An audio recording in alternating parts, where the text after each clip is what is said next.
बिहार ज्ञान का भंडार, बौद्ध और जैन के सिद्धांतों का दर्शन, शून्य की परिकल्पना, नालंदा विश्वविद्यालय, वाल्मीकि, चाणक्य, चंद्रगुप्त, आर्यभट्ट और गुरु गोविंद सिंह की जन्मभूमि, अपने खोए वर्चस्व की खोज में।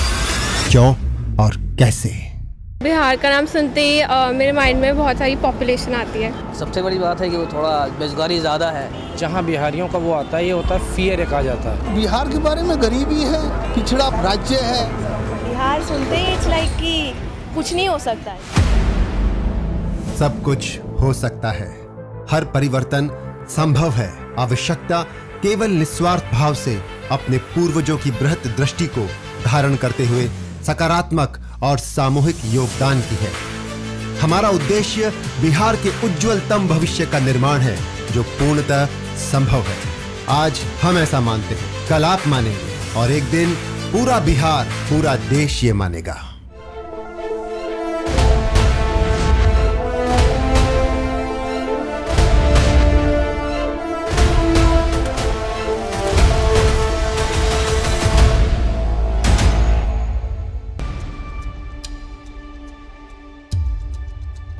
हजार लोग, हजार बातें, लेकिन उनका मर्म मैं चंद सवालों के रूप में आपसे पूछूंगा।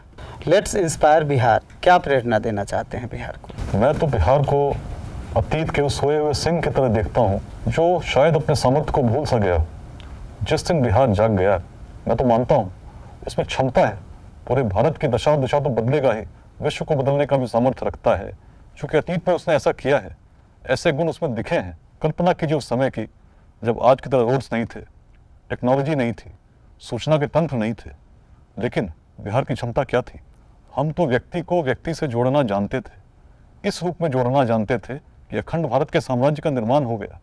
इस छोटे से भारत का नहीं, उस भारत का जिसकी सीमाएं अफगानिस्तान के पार तक थीं, दक्षिण में सागर तक तो थी ही, हिमालय के भी उत्तर तक थी, पूर्वोत्तर के पार तक थी।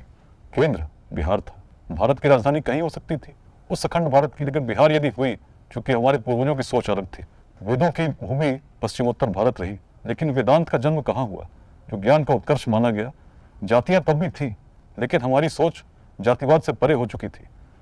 शासकों के चयन में भी कोई अवरोध नहीं था। कोई व्यक्ति जो सामर्थ्यवान हो, शासक हो सकता था। इसको बिहार ने तब दिखाया जब प्राचीन विश्व में ऐसी कल्पना कहीं थी ही नहीं। हर क्षेत्र में, हर देश में जो भी शासक होता है, वही होता था जो किसी वंश से आता था, किसी समाज के उस वर्ग से आता था जिसको लोग शासक वर्ग मानते थे। लेकिन वैशाली ने क्या प्रस्तुत किया? एक अपवाद, अ डिफरेंट कैरेक्टर। नंद वंश का स्मरण कीजिए, गुप्त वंश का स्मरण कीजिए। कौन से वंश थे? क्या क्षत्रिय थे? नहीं थे। We had a different thinking from the rest of the world, and that is why Vaishali came up, Magadh came up. ऐसी ज्ञान की भूमि जहां रही तो शौर्य तो आना ही था। अलेक्जेंडर द ग्रेट, अलेक्जेंडर महान, विमान से चलकर आए, विश्व विजय की कल्पना लेकर चले थे, लेकिन इस भूमि के समक्ष जब प्रस्तुत हुए, आगे न जा सके। यूरोप जीत चुके थे, पर्शिया जीत चुके थे, जीतते आ रहे थे, लेकिन यदि रुके तो मगध के सामर्थ्य के आगे रुके। सेना में विद्रोह हो गया, वापस लौटना पड़ा। पूरे विश्व भर के लोग पढ़ने आते थे। ऐसे विश्वविद्यालय स्थापित थे जो प्रेरणा के केंद्र थे। यदि लेट्स इंस्पायर बिहार की हम बात कर रहे हैं तो केवल इसलिए कर रहे हैं क्योंकि भारत के भविष्य को हम उज्जवल देखना चाहते हैं। जिस भूमि ने सैकड़ों वर्षों तक उस अखंड भारत के साम्राज्य का नेतृत्व किया, निश्चित क्षमता आज भी है। जब संसाधन नहीं थे तब तो हम ऐसा कर सकते थे। आज जब संसाधन है, व्यक्ति को व्यक्ति से यदि जोड़ना हो, तो टेक्नोलॉजी कितनी आधुनिक हो गई है। यदि शुद्ध मन की भावना निकली और प्रेरित करने लगी, तो क्या वो सोया सिंह नहीं जागेगा? और जिस दिन सोया सिंह जगा, जिसको हम कभी सम्राट अशोक के स्तंभ पर विद्यमान देखते हैं, यदि अतीत का सिंह जाग गया तो निश्चित भविष्य को आलोकित कर देगा। जो निराशा का वातावरण है नष्ट हो जाएगा, अंधकार मिटेगा, प्रकाश जगेगा। तो सर, आप क्या इतिहास पढ़ाने की कोशिश कर रहे हैं? इतिहास में एक संदेश है। समय केवल इतिहास का स्मरण करने का नहीं, उसको समझने का है। यदि तब हम ऐसे थे तो क्यों थे, और यदि आज समस्या है तो क्यों है। प्राचीन बिहार की कल्पना कीजिए, आज हम लिंग भेद में ग्रसित हैं, लेकिन बिहार की महिला में सामर्थ्य क्या था? पूरे भारत के विद्वान जुटे थे मिथिला के दरबार में। चयन होना था सबसे बड़ा विद्वान कौन है, लेकिन एक महिला में वह सामर्थ्य था कि उस समय सबसे बड़े भारत के विद्वान को भी चुनौती दे सकती थी। विदुषी गार्गी वाचक नवी, जो स्मरण करते तो मन गर्व से भर जाता है। हमारी महिलाएं उस प्राचीन काल में ऐसी थीं जब पूरे विश्व में ज्ञान का बोध ही नहीं था। जिस समय न ऑक्सफोर्ड की कल्पना थी, न कैम्ब्रिज की कल्पना थी यूरोप में, हमारे यहाँ नालंदा और विक्रमशिला स्थापित थी। विश्व भर से लोग आते थे। जब सोचते हैं इतिहास तो निश्चित प्रेरणा मिलती है, लेकिन वर्तमान में क्या करना चाहिए, क्या कारण है जिसके कारण हम पिछड़ रहे हैं, इस पर यदि चिंतन करेंगे तो पाएंगे हम जातियों के नाम पर संघर्ष कर रहे हैं, संप्रदाय के नाम पर संघर्ष कर रहे हैं। किसी छोटे से रथ को भी देखें तो चार अगर उसमें पशु मिलकर खींचते हो और कोई आगे जाना चाहे, कोई पीछे ले जाना चाहे, कोई बाएं जाना चाहे, कोई दाहिने ले जाना चाहे, तो रथ चलेगा क्या? बिहार की स्थिति तो हमने वही बना दी। यदि हमने संघर्ष करना शुरू कर दिया, मिलकर चलने लगे, सहयोग करने लगे, तो क्या अपने उन पूर्वजों की तरह हम फिर से बिहार को स्थापित नहीं कर पाएंगे?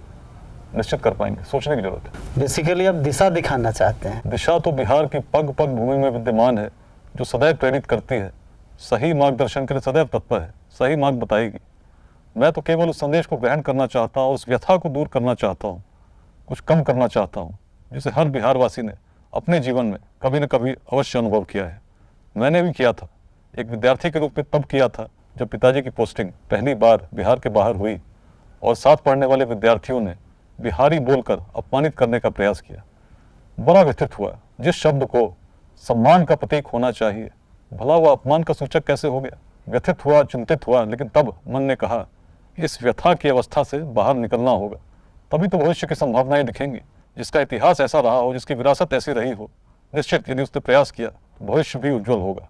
इस इंस्पिरेशन की मुहिम में आपकी क्या व्यक्तिगत रुचि है? कुछ आवाज़ें हमने सुनी है जो कहती हैं निश्चित रूप से आपका कोई स्वार्थ है। यदि भूमि का उत्कर्ष चाहना स्वार्थ माना जाता हो तो निश्चित मैं स्वार्थी हूँ, लेकिन मुझे लगता है मेरा स्वार्थ केवल मेरा नहीं है, ये हर बिहारवासी का स्वार्थ है जो कहीं न कहीं दुखी है।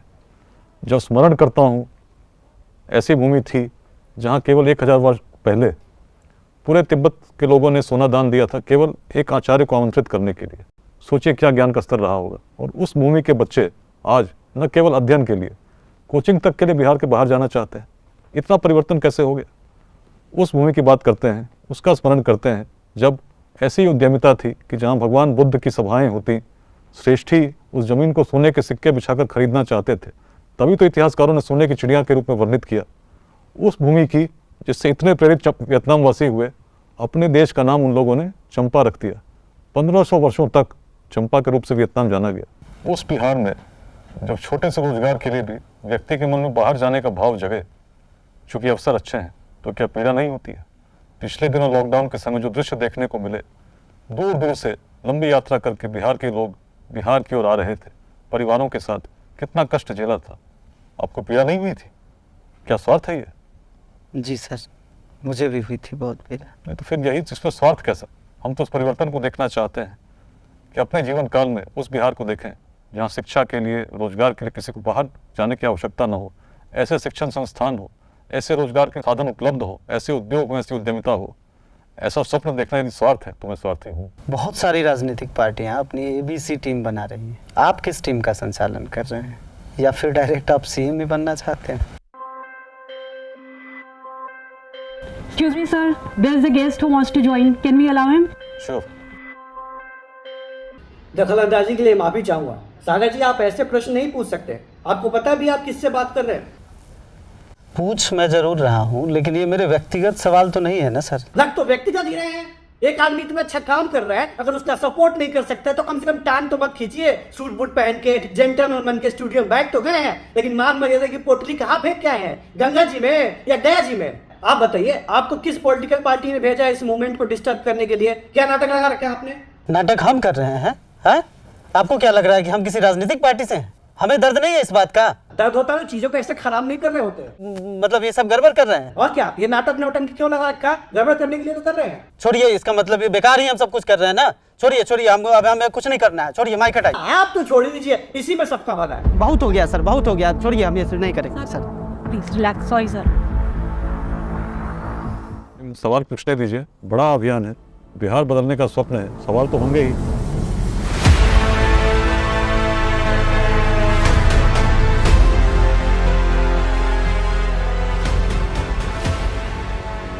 सागर जी, कॉफी पीजिए। जानते हैं सागर जी, बिहार की समस्याओं पर जब चिंतन करता हूँ ना, तो मन कहता है क्या हो गया। वेदांत की भूमि थी, ऐसी बड़ी सोच वाले लोग आज कोई अच्छा काम भी करो बिना स्वार्थ के करो तो भी उसमें उन्हें कुछ स्वार्थ दिखता है। क्या किसी व्यक्ति के MP बनने से, किसी व्यक्ति के CM बनने से, किसी व्यक्ति के MLA बनने से बहुत ज़्यादा फर्क पड़ेगा क्या? हर व्यक्ति जब अपनी ऊर्जाओं को सही दिशा में लगाने लगेगा, शिक्षा के विकास में, बिहार ज्ञान की भूमि रही है, समतामूलक समाज के निर्माण में जो लोग सक्षम हैं, उनके मन में इस प्रकार की भावना जगे कि हम उनका सहयोग करें जिनको आवश्यकता हो, और उद्यमिता की भावना। कोई भी व्यक्ति यदि पढ़ता हो, उसके मन में केवल यही भाव रहे कि मुझे सरकारी नौकरी करनी है, तो बिहार का विकास होगा क्या?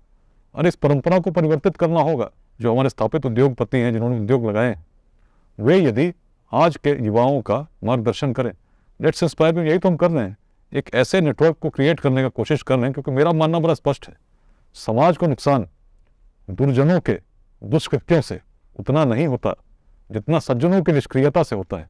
किसी एक व्यक्ति के स्वार्थ की ही बात है ही नहीं, राजनीति की बात है ही नहीं। बिहार को परिवर्तित करने की बात जो तब ही संभव है जब हर व्यक्ति उसमें योगदान देंगे। प्रारंभ में ऐसा नहीं होगा, कुछ लोग ही जुड़ेंगे जो सज्जन हैं, लेकिन यदि मिलकर हमने सार्थकता के साथ प्रयास किया, प्रेरणा तो ऐसी अद्भुत है कि कभी हमने वेदांत का भी दर्शन किया, कभी बौद्ध धर्म के दर्शन को देखा, कभी तत्वों को देखा, सिद्धांतों को देखा, जन्म लेते देखा, प्रतिपादित होते देखा, उन पर विवाद होते देखा। वही तो भूमि है।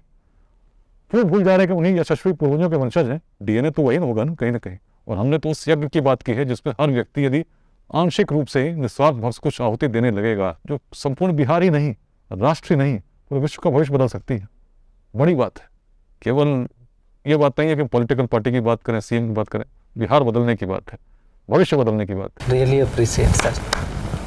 बट एक और सवाल है सर, इतने सारे नेता हैं, पक्ष प्रतिपक्ष, इतनी सारी सरकारी मशीनरीज हैं, आप अलग क्या करेंगे? सागर जी व्यक्तिगत रूप से पूछें तो बहुत कुछ अलग मैं क्या करूँगा, लेकिन यदि जिन समस्याओं से हम चिंतित होते हैं, हर बिहारवासी उस व्याप्त चिंता को छोड़कर चिंतन करे कि समस्याओं का समाधान कैसे होगा, तो मैं मानता हूँ निश्चित मार्ग प्रशस्त होगा और एक दूसरे के साथ मिलकर चलने लगे, निश्चित चीज़ें बदलेंगी। मैं तो यही मानता हूँ। विकास जी, उज्जवल भविष्य के लिए जो अतीत की महिमा थी वो तो हमने जान ली, पर वर्तमान में जो बिहार की दुर्दशा है उसका जिम्मेदार कौन है? हम वर्तमान की दुर्दशा का जिम्मेदार कौन हो? हम ही तो हैं। किसी दूसरे पर दोषारोपण करना आसान होता है, लेकिन हम क्या कर रहे हैं यदि इस पर चिंतन करें तो पाएंगे कहीं ना कहीं हम में भी है। जब मैं देखता हूँ कैसे परिवर्तन संभव है, तो मैं पाता हूँ कि हमने अपने स्वत्व को हम भूलते जा रहे हैं, और जब भूलते जा रहे हैं हम क्या थे, तो हम यह भी भूल जाते हैं कि हम कैसा होना चाहिए, हमें क्या करना चाहिए। पटना का सिटी एसपी था, 1 साल से लगभग पटना में रहा था, राजधानी की क्राइम को देखता था। किडनैपिंग्स उस समय बिहार में काफ़ी होती थी। पटना में जब किडनैपिंग्स होती थी, रैंसम कॉल आते थे, फ़ोन पर आते थे, और एक सिटी एसपी के रूप में मन अत्यंत द्रवित हो जाता था, क्योंकि मालूम रहता था करीब 1 सप्ताह जब तक व्यक्ति बरामद ना हो जाए तो शायद ऐसी ही अवस्था रहेगी, न सो पाएंगे, न ठीक से खा पाएंगे। पब्लिक प्रोटेस्ट करती थी, कोई कैंडल लाइट मार्चेस निकालता था, हमेशा परेशान रहते थे, और देखता था किस प्रकार सरकार परेशान होती है एक व्यक्ति के गायब होने से। उस समय स्थिति ऐसी थी कि कोई ना कोई व्यक्ति गायब रहता ही था।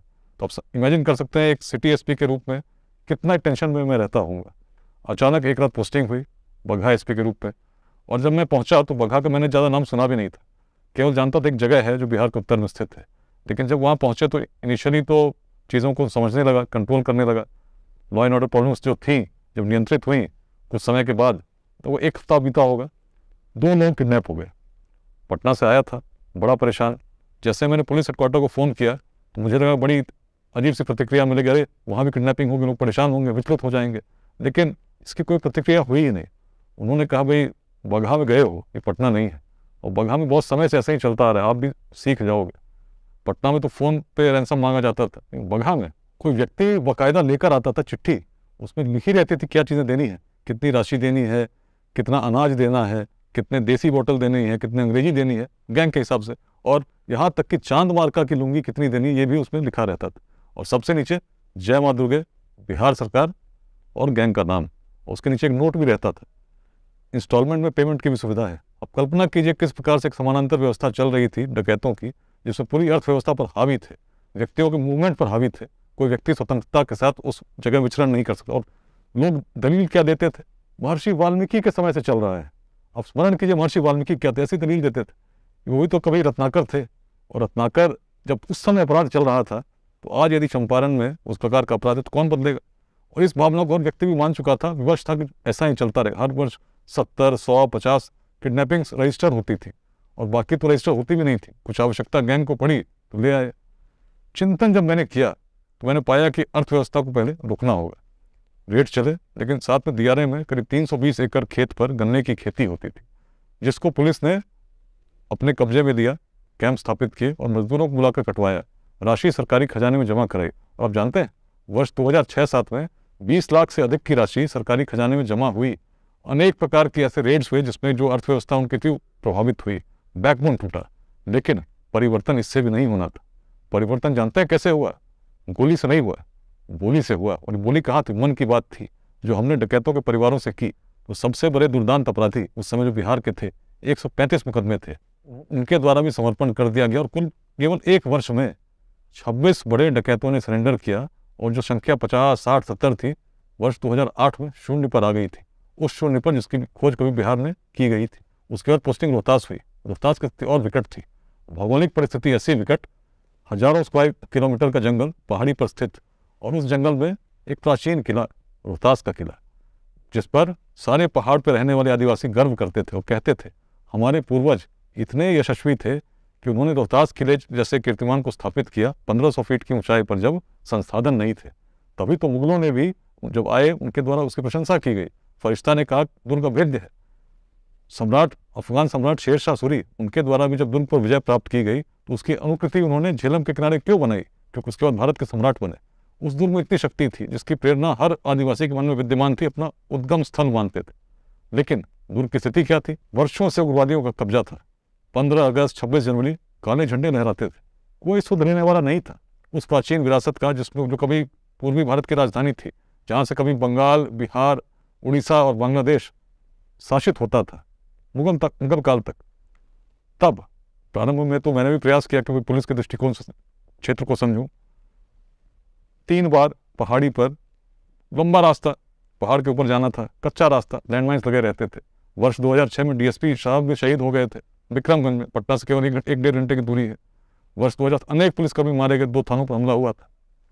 हर वर्ष पुलिसकर्मी शहीद हो रहे थे और क्षेत्र इतना विकट था कि आप कहाँ जाएंगे, कहाँ से गोली चलेगी पता भी नहीं था।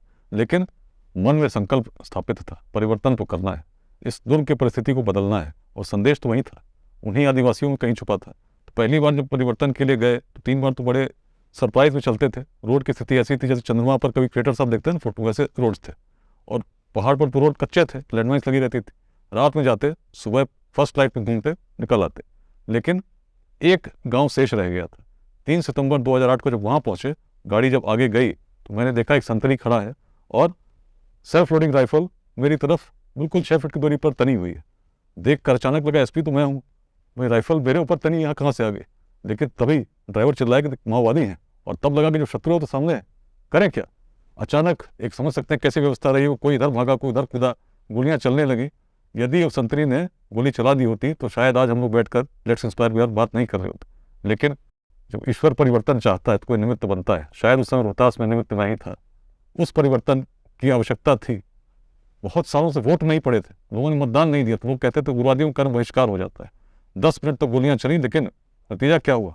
उग्रवादियों को भागना पड़ा। पहली बार उनकी मान में पुलिस घुसी थी, 3 पुलिस के हथियार मिले, सैकड़ों गोलियां मिली। और जानते हैं 1 महीने से वहाँ पर मेडिकल कैंप चल रहा था। सोचिए क्या व्यवस्था थी। गाँव के लड़कों ने बंद नहीं देखा। और भी ऑपरेशंस उस प्रकार जब पहाड़ पर हुए तो पुलिस को नुकसान होने लगा। एक लैंडमाइन गाड़ी उसी गाँव में आज भी गिरी पड़ी है, उसको उठाकर हम ला नहीं पाए। लेकिन तब मन में संकल्प जगा इसको कैसे बदले। गाड़ियों का प्रयोग हमने बंद किया, ऑपरेशन विध्वंस चलाया, जिसमें पुलिस जाकर गांव में कैंप करती थी। मैं खुद 4-4 रातों तक रोहतास की पहाड़ी पर गांव में रहा हूं। लोगों से मैंने बात करने का प्रयास किया, समस्या को समझने का प्रयास किया, क्या बात है। और तब इस भाव को मैंने पकड़ा कि यदि इस किले को प्रतीक बनाते हैं, लोगों की भावना को जागृत करते हैं, चीज़ें बदलेंगे। हमने कहा यदि तुम्हारे पूर्वज इतने यशस्वी थे, तुम कहते हो, इतना गौरवान्वित होते हो कि रोहतास दुर्ग जैसे कीर्तिमान को स्थापित कर सकते थे, तो तुम में क्या कमी है? क्या तुम परिवर्तन नहीं कर सकते? क्या तुम अपने जीवन में सृजन नहीं कर सकते? उग्रवादियों का विरोध में हमने एक शब्द नहीं कहा, लेकिन इस भावना, जो मन की भावना थी, उनके पूर्वजों की भावना थी, दृष्टि थी, ऐसी उसने जोत जलाई, चीज़ें बदल गई। जानते हैं जब लोग मन से जुड़े, इतिहास का संदेश जो असंभव था संभव हो गया।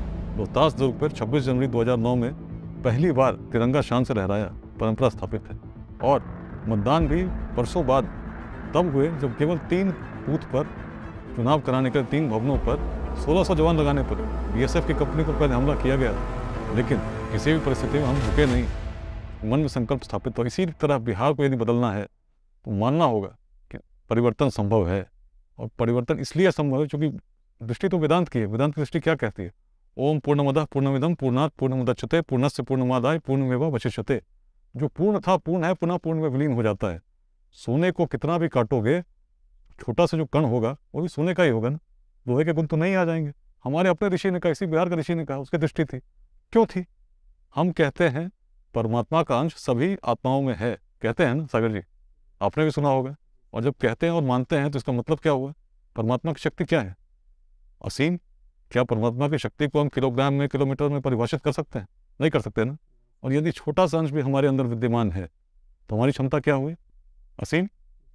और जिस व्यक्ति की क्षमता असीम हो, वह यदि कहे कि लक्ष्य कठिन है, मेरे अपने जीवन काल में बिहार में परिवर्तन कठिन है, क्या कहेंगे?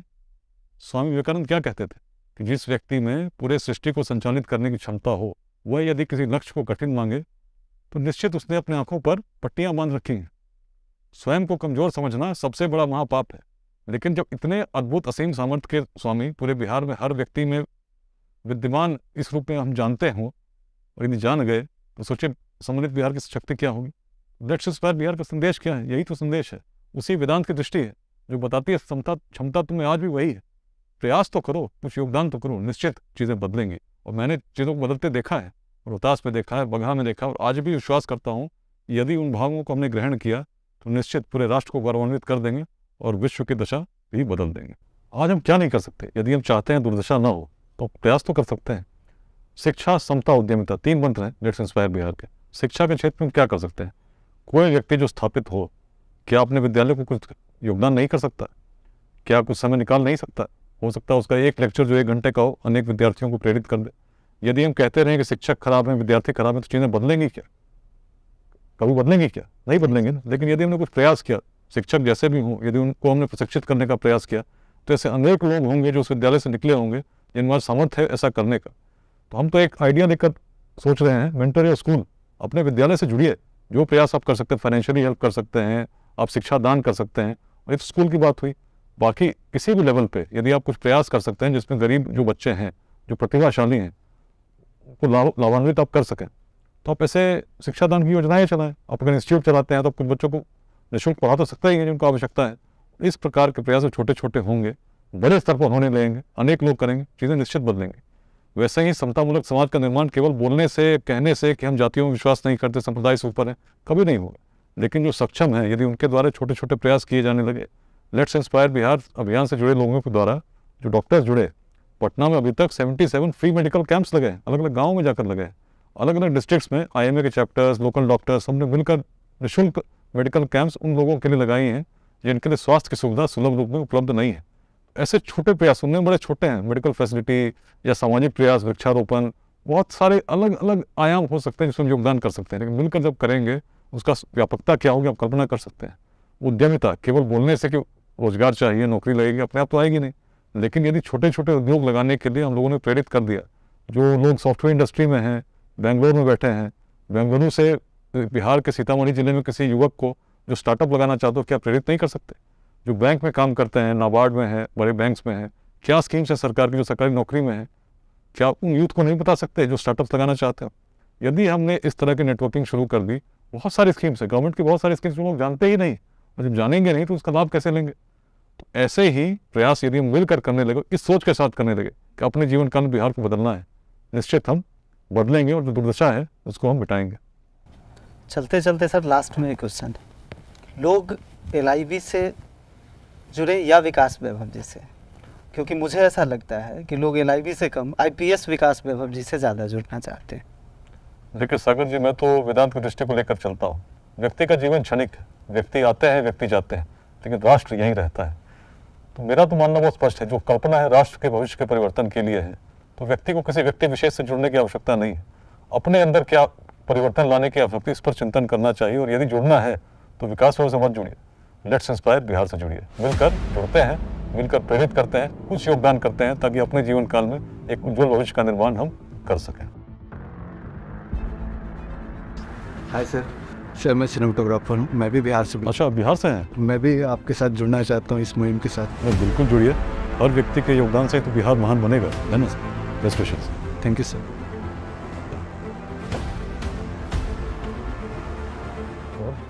और मित्र, मुंबई में कैसा रहा कार्यक्रम? मतलब कहीं ना कहीं मन कहता है कि जो उद्यमिता यहाँ है कभी बिहार में थी, क्यों? आप मुंबई की उद्यमिता को बिहार ले जाना चाहते हैं। मन तो बहुत कुछ कहता है। विदेशों से भी लोग जुड़ गए। आप तो अभियान के शुरुआत के दिनों से जुड़े हैं। अब तो यात्रा की भावना थी, शुद्ध भावना थी। कुछ लोग जुड़े, संख्या 100 के पार हुई, 1000 के पार हुई, हजारों में जाने लगी और अब तो लाखों लोग जुड़ रहे हैं।